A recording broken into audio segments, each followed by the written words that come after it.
They were taking tens of thousands of animals out of the wild and literally depleted it to the point where they thought they may actually go extinct.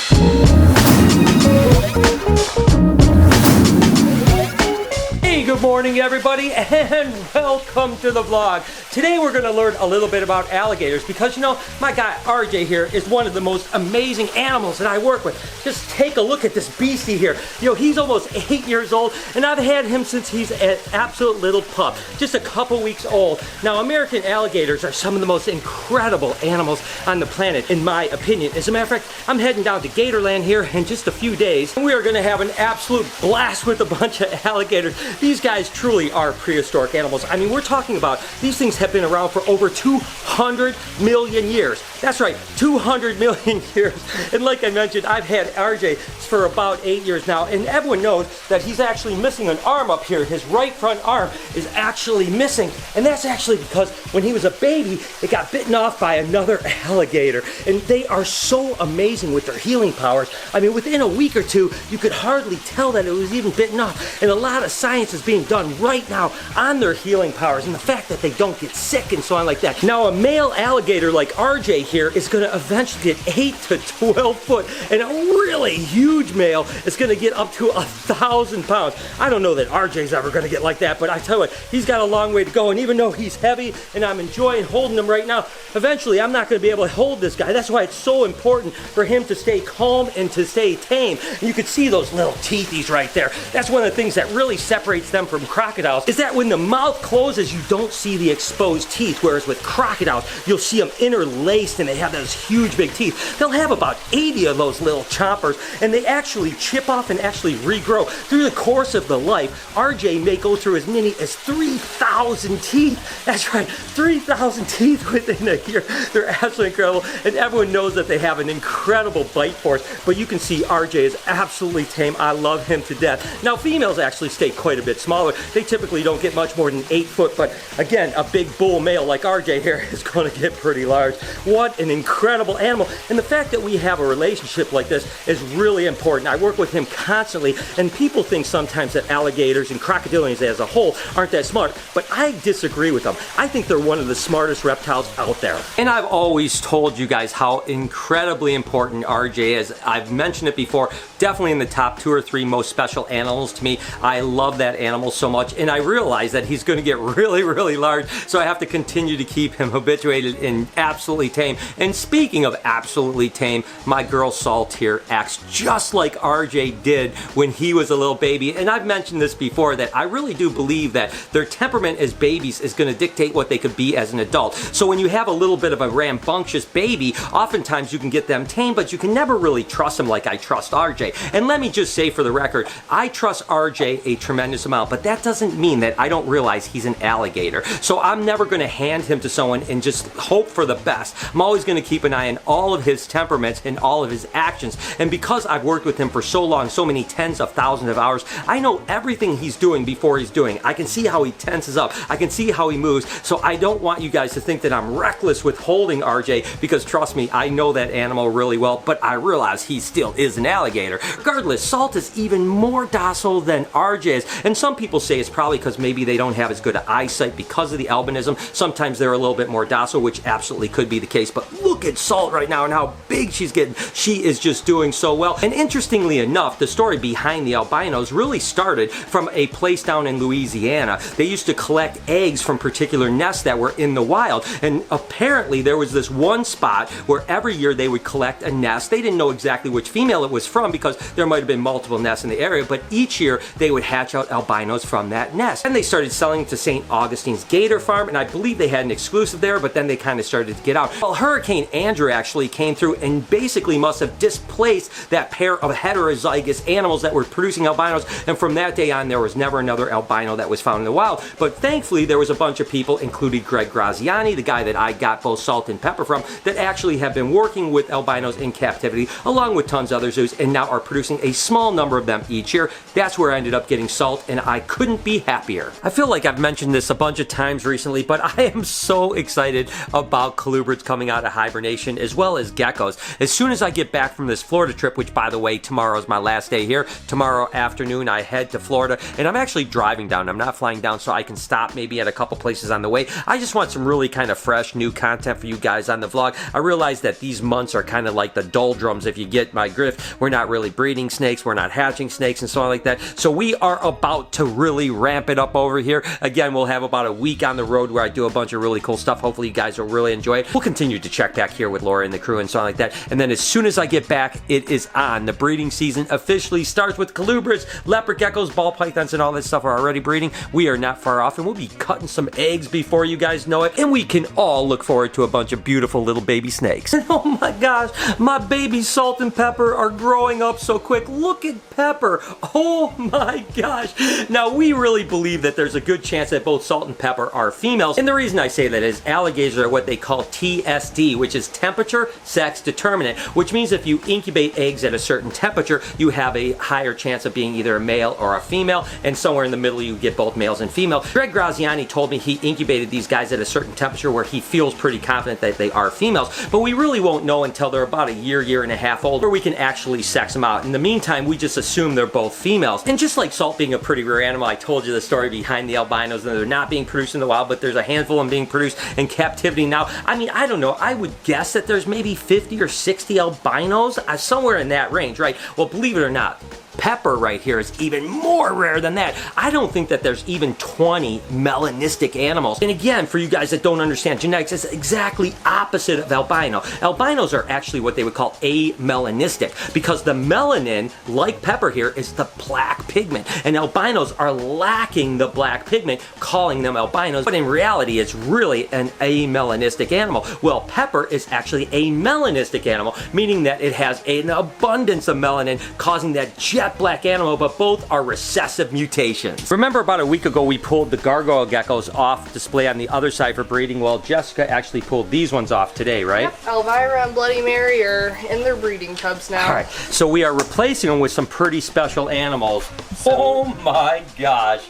Look at these things. Oh, I mean, they've gotten even bigger just since the last time I saw them. Yeah, they're growing a lot. So these guys are from Tiki's geckos. This one's our Deadpool line one, and here's our Dracula line one here. Oh my gosh. So we're actually going to put them in that cage. Jessica went through and disinfected, kind of redid the cage a bunch. So let's hope that they get along, and if you guys come to the Reptarium, you're going to get a chance to see these unbelievably gorgeous gargoyle geckos.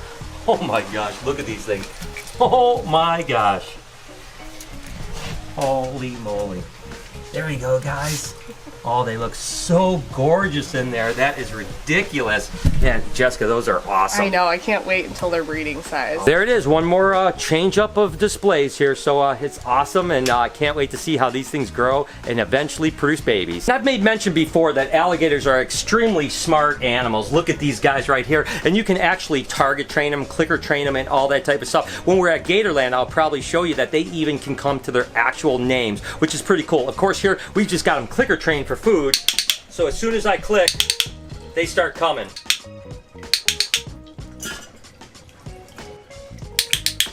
And I'll be honest with you guys, usually they come flying over. Today, they did get fed a little bit earlier today, so they would come to the clicker, but they didn't seem really interested in food. And again, what happens with alligators and crocodilians as a whole is that as they get conditioned for a particular sound or a movement or even a color, you can use a ball on the end of a stick and they'll go and actually go right to that target, and you can get them to do things. If you want crocodilians to like sit up on a stool and that's where you feed them, they'll actually do that. They'll come up and they'll prop themselves on that stool, as long as you do it every time. A trainer once told me, do it exactly the same every single time. Even if you do it wrong every time, because they get used to a particular repetitious type of thing, and that's how they know it. Today, they've already been fed, so they didn't come flying, but you get the idea. They are clicker trained, and then we're going to hopefully start working on getting them to learn their name. Tilde is actually our smallest alligator, and one of the most kind of friendly and stuff like that. This is the one we take out when kids want to hold them, typically because she's so absolutely awesome. And what's interesting about alligators is you can look at that front front leg right there actually has 5 little toes, but the back legs only have 4 toes, and of course are very webbed because they're really adept swimming, really spend a lot of their life underwater, quite frankly. And most of our little alligators are about 3 to 4 months old right now. A female's going to typically lay anywhere between 30 and 50 eggs, with a monster huge female maybe laying a clutch up to 100 eggs.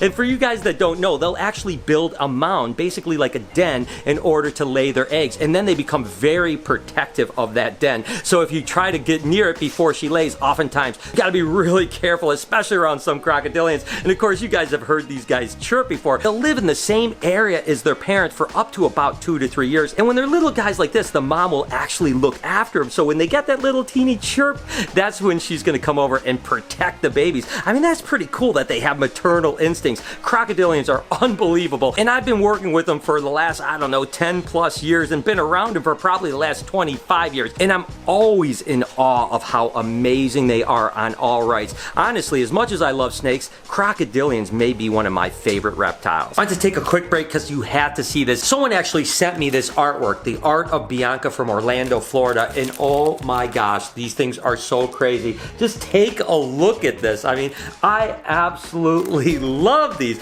I love when you guys send me artwork, and this artwork is crazy cool. I tell you what, I absolutely love it. Look at this one.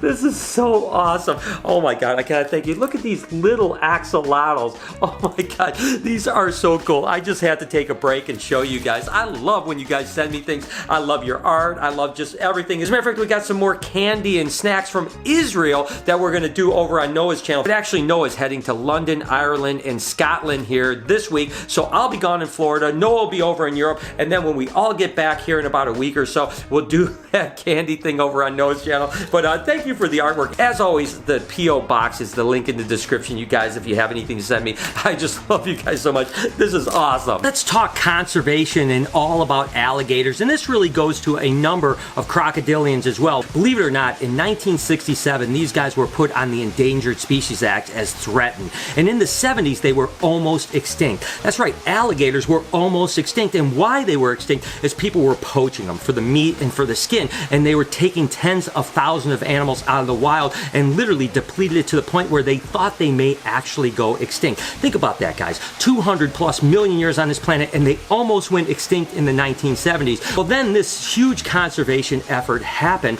where they actually started to farm alligators for their skin and for their meat. And as a reptile lover, you might think like, well, why would you support something like farming these alligators so that you take their skin and their meat? Well, the truth is, as soon as there was a bunch of skin and meat available in the farming sector, it took the pressure off the poaching of the wild. And basically what happened is over the course of another 10 or 15 years, the numbers skyrocketed from threatened to endangered to literally being taken off the endangered species list by the mid-1980s. I mean, what an amazing success story that is. The same thing has happened with saltwater crocodiles, and even now crocodiles to a lesser extent. They're doing it with other crocodilian species as well. It's really the only way to save these animals, and you could almost liken it a little bit to the rhino horn issue in Africa, right? Maybe if they made it legal to actually saw the horns off while they were alive and sell the horns, saving the animal's life, you would flood the market with ivory, which is just fingernails. You guys know that. And then there would be no black market, and they wouldn't poach them, and all those animals can live. And for you guys that don't know it, you can actually anesthetize a rhino, cut its horn off a little bit left, and it'll actually grow back over the next year or two, and it doesn't hurt the animal at all. I'm not saying I necessarily think that everyone should go around sawing off rhinos' horns. What I'm saying is that if you flood the market with legal rhino horn, maybe the illegal poaching will actually stop. It worked with the alligators and crocodiles of a bunch of different species, and that's why alligators are so abundant now, to where literally now they release tags for people to actually hunt the wild to keep the population in check because there's such an abundance of them. So it's an amazing conservation story. And listen, I realize this vlog is a lot of me talking and kind of educating you guys about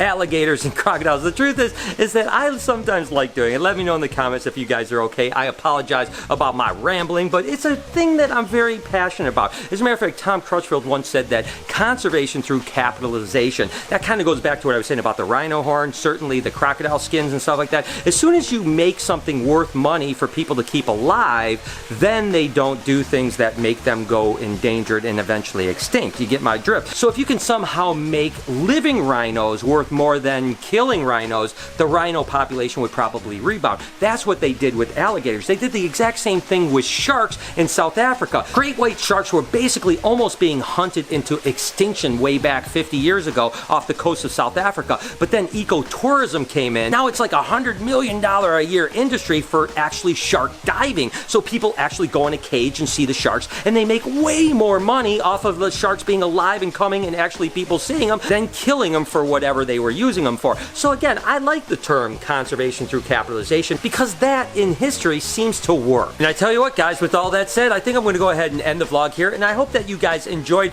this kind of more educational vlog about alligators. You know, again, I like to teach you guys things from time to time. Again, I love to entertain you and just kind of share my life with you as well. Let me know in the comments if you like this, if you want me to highlight some other animals, whatever the case may be, or if you just want to have some fun with me. Regardless, just let me know what you guys want, because I'm always trying to make sure you guys are happy with me, because your support means the world to me, and I truly love you guys so much. I mean, I can never express how much I appreciate you guys. With that said, I'm ending the vlog, and I'm wishing you an amazing day, evening, whenever you happen to be watching. Can you do me a couple favors before we get out of here? Can you smash that like button? Turn those post notifications on. Like I mentioned, leave a comment down below so I can read about your beautiful faces. Be kind to someone today, and I promise I will see you guys tomorrow.